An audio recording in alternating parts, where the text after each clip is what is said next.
Okay, this week we've got two burning questions of yours that we're going to answer.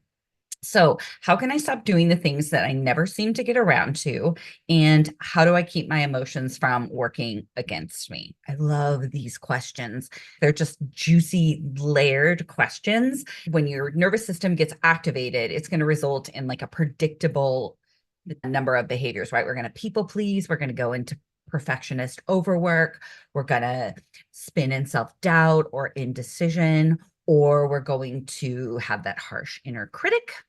But there's so many ways that this shows up in our life. And it's really like what I really want to create with these is the ability to break it down so we can figure out where we can interrupt it so that we don't feel like these things just keep happening and happening and happening and we don't have any control over them.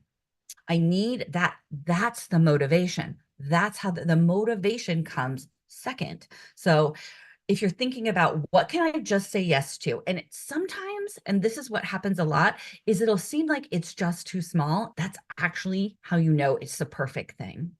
That's the perfect micro yes. If it feels like this wouldn't even be worth my time to do because it wouldn't make a difference, that's your micro yes. Just do that and celebrate it and move on and pick another micro yes the next day. Okay. I relate to that one very much. And then there's the inner critic.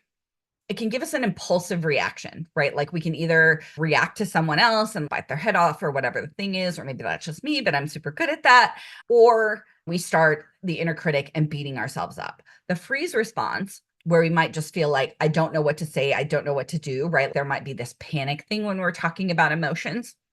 I'm going to give you a couple of tips for that towards the end. Start people pleasing, right? We're just like, everyone else's comfort is so much more important than my own. And if they're comfortable, then I can be happy and safe.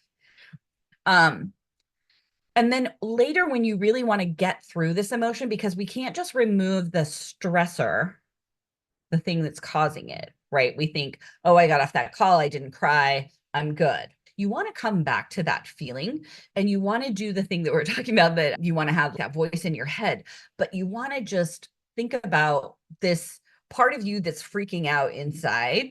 And you just want to like think about talking to yourself like you were a little kid. Of course, you feel hurt and angry. She just told you she shouldn't have to babysit you. Of course, you feel that way. And so you're going to want to process your way through that and really validate yourself.